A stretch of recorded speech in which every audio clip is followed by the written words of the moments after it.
नमस्कार, मी हनुमंत भोसले. आपण पाहता BBC केज लाईव्ह. अंतरवाली सराटी या ठिकाणी मनोज जरांगे पाटील आणि त्यांच्या सहकार्याने 25 तारखेपासून आमरण उपोषण सुरू केलेलं आहे. मराठा आरक्षण आणि इतर काही समस्या घेऊन त्यांनी हे आपलं आमरण उपोषण सुरू ठेवलं आहे. आज या उपोषणाचा 5वा दिवस आहे. आजच्या 5व्या दिवशी मनोज जरांगे पाटील आणि त्यांच्या अनेक सहकाऱ्यांची प्रकृती खालावली आहे. मात्र अद्याप शासनानं यापूर्वी जशी आंदोलनाची दखल घेतली तशी दखल घेतली नाही. कारण शासन एक अशी व्यवस्था असते की कोणत्याही आंदोलनाची दखल घेताना त्या आंदोलनाला जनतेचा किती प्रतिसाद आहे, त्याप्रती जनता किती जागरूक आहे याचा अंदाज घेऊन अशा आंदोलनाला शासन व्यवस्था महत्त्व देत असते. यापूर्वी आपल्याला माहिती, त्यांच्या आंदोलनाला मुख्यमंत्र्यासह प्रत्येकानं हजेरी लावली होती. मात्र यावेळी तसं होताना दिसत नाही आहे. कारण कदाचित शासन व्यवस्था आत्ताच झालेल्या विधानसभा निवडणुकीच्या बहुमताच्या आपल्या तंद्रीत आहे. त्या बहुमताचं कदाचित त्यांना अशी काही मस्ती चढलेली आहे की आता लोक आपलं काहीच करू शकत नाहीत, अशा आविर्भावात ते असू शकतात. मात्र याचं उत्तर देणं आता समाजाचं दायित्व आहे. कारण ज्या समाजासाठी मनोज जरांगे पाटील यांनी आपल्या प्राणांची बाजी लावलेली आहे किंवा प्राण धोक्यात टाकलेले आहेत, अशावेळी समाजानं त्यांचा विचार करणं गरजेचं आहे. कारण त्यांच्या आंदोलनाची ताकद ही समाज आहे. कारण समाजाच्या जागरूकतेशिवाय आणि सहभागाशिवाय त्यांचं आंदोलन कधीच यशस्वी होऊ शकणार नाही. तर जेव्हा आता आमरण उपोषण करतायत तेव्हा बाहेर जनतेनं आता विशेषतः बहुजन समाजातील सर्वात मोठा असलेला मराठा समाज, या समाजानं खरं तर आता या बाबीवर लक्ष घालणं गरजेचं आहे. कारण सध्याचं शासन व्यवस्थेला बहुजन समाजातील सर्वात मोठा घटक असलेल्या मराठा समाजाला त्यांना नमवता आलं तर इतर समाजाचा ही शासन व्यवस्था कधीच विचार करू शकणार नाही. आणि म्हणून आता मराठा समाजानं आणि आपल्या विचाराच्या बहुजन समाजातील इतर काही मित्र संघटना आणि जाती समूहांना सोबत घेऊन आता पुन्हा एकदा मनोजदादा जरांगे पाटील यांच्यासाठी रस्त्यावर उतरणं गरजेचं आहे.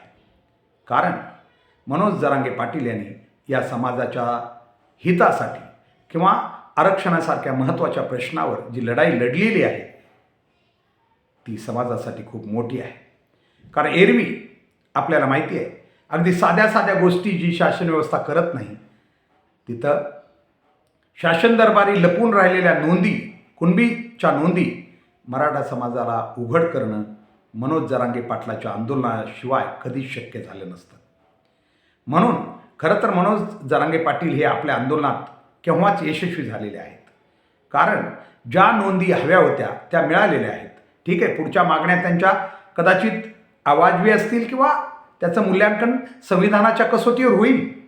त्या संविधानाच्या कसोटीवर टिकतील न टिकतील पुढची गोष्ट आहे. परंतु आत्तापर्यंत त्यांनी जे आंदोलनाचं नेतृत्व करून जे समाजाला मिळवून दिलं आहे त्याप्रती समाजानं नेहमीच ऋणी राहिलं पाहिजे आणि असलंच पाहिजे. कारण ही गोष्ट कधीच समाजाला शक्य झाली नसती. या व्यक्तीच्या केवळ प्रामाणिकपणाच्या गुणामुळं आज हे सर्व शक्य झालेलं आहे. कारण अशी आंदोलनं कशी चिरून टाकायची किंवा त्यांना कसं जिथल्या तिथं जिरवायचं हे शासन व्यवस्थेला खूप चांगलं माहिती आहे. यापूर्वीही मराठा आरक्षणासाठी अनेक संघटना असतील, पक्ष असतील किंवा व्यक्तींनी प्रयत्न केला. त्याच्यातले काही प्रयत्न खूप प्रामाणिक होते, परंतु काही प्रयत्नाला राजकीय व्यवस्थेने बरोबर हाणून पाडलं, त्यांना आपल्या ताब्यात घेतलं आणि अशी आंदोलनं कायमची मोडीत काढली. परंतु एकमेव आंदोलन आहे मनोज जरांगे पाटील यांचं, जे शेवटपर्यंत टिकून राहिलेलं आहे. आणि म्हणून मनोज जरांगे पाटील हे महत्त्वाचे आहेत.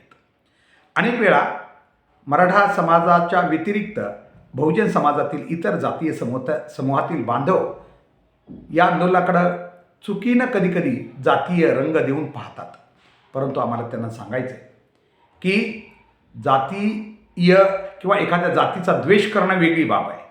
परंतु या देशामध्ये आता स्वतःच्या समस्येसाठी प्रत्येक जाती समूहाला स्वतःचीच लढाई लढावं लागणार आहे.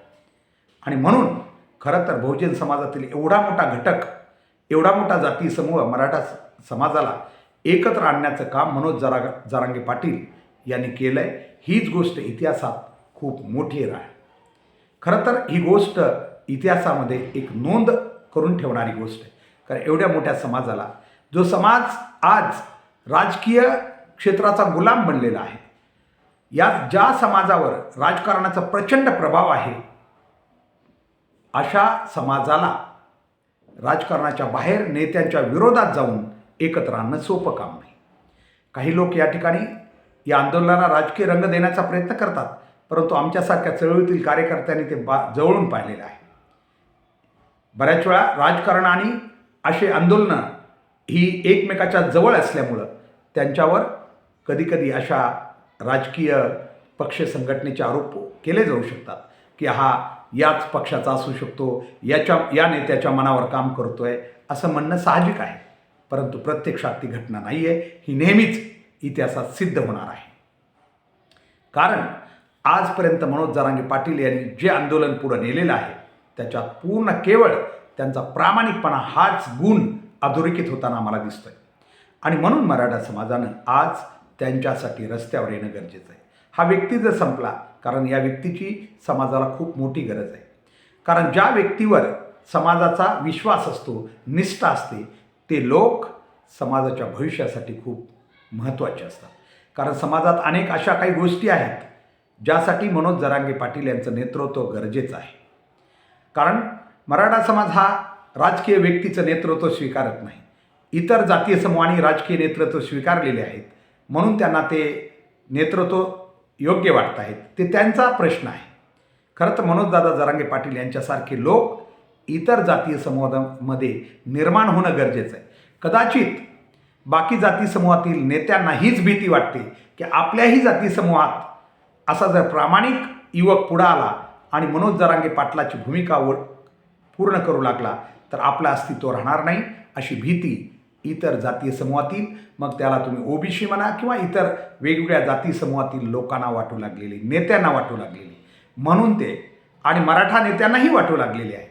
मराठा नेत्यांनाही वाटू लागलेलं आहे की ज्या राजकारणात आम्हाला टिकायचं आहे, ज्या समाजाच्या जीवावर टिकायचं, त्या मराठा समाजानं जर मनोज जरांगे पाटील यांच्यावर विश्वास ठेवला तर आपल्या राजकारणासाठी हे पूरक नाही आहे, हे त्यांना माहिती आहे. म्हणून प्रसाद लाडसारखे लोक भारतीय जनता पार्टीच्या पटलावरून मनोज जरांगे पाटलावर टीका करताना आम्हाला दिसत आहेत. कारण त्यांना माहिती आहे की जर समाज इकडे डायव्हर्ट झाला, समाजानं कायमचं मनोज जरांगे पाटील यांचं नेतृत्व स्वीकारलं किंवा त्यांच्यावर विश्वास बसला तर आमचं भविष्यात काय होणार. म्हणून आज ते वाटेल त्या पद्धतीनं मनोज जरांगे पाटील यांना खोटं ठरवण्याचा किंवा त्यांच्यावर वेगवेगळे आरोप करण्याचा प्रयत्न करत आहेत. परंतु मनोज जरांगे पाटील जे आज आमरण उपोषणावर बसलेले आहेत, त्यांनी आपल्या आयुष्याचा संदेश दिलेला आहे की आपण प्राण त्यागायला तयार आहेत किंवा प्राण द्यायला तयार आहे. त्यामुळं नक्कीच असे जे आरोप आहेत ते कधीतरी गळून पडणार आहेत. आमचं एवढंच म्हणणं आहे. इतर समाज बांधवांनाही म्हणणं आहे. वाटणं साहजिक आहे, कारण अनेक वेळा काही वेळा हे आंदोलन पुढे नेताना मनोज जरांगे पाटील यांच्याकडूनही काही चुकीचे शब्द वापरले गेलेले असतील, काही चुकीच्या घटना घडलेल्या असतील. परंतु एवढ्या मोठ्या आंदोलनात, प्रदीर्घ चालणाऱ्या आंदोलनात अशा गोष्टी चुकून घडू शकतात. त्यांच्या तोंडातून काही चुकीचे उद्गारही गेलेले असू शकतात, परंतु याचा अर्थ त्यांचं आंदोलन ते चुकीचं होतं आहे असं अजिबात होऊ शकत नाही. आणि म्हणून कारण की हे आंदोलन खरोखर या समाजानं, मराठा समाजानं मनातून स्वीकारलेलं असल्यामुळं मनोज जरांगे पाटील हे समाजाला खूप गरजेचे आहेत. आणि म्हणून आज 5व्या दिवशी त्यांची प्रकृती खालावत असताना मराठा समाजाने आता गप्प बसण्याची चूक करू नये.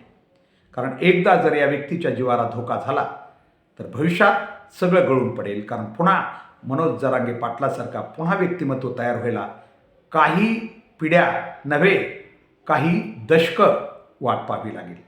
कारण एखादा काळच पुन्हा कोणत्या तरी रूपाने ते घडून आणू शकेल. म्हणून आज आम्हाला असं वाटतं की मनोज जरांगे पाटील हे यांचं आज 5व्या दिवशी जीवन धोक्यात असताना उद्या 6वा आणि 7वा दिवस म्हणजे कदाचित गंभीर गोष्टीकडे वाटचाल होऊ शकते. म्हणून आजच समाजानं रस्त्यावर येऊन शासनालयाची जाणीव करून द्यावी. मनोज जरांगे पाटील हे एकटे नाही आहेत, तर त्यांच्या मागं पूर्ण समाज हा उभा आहे.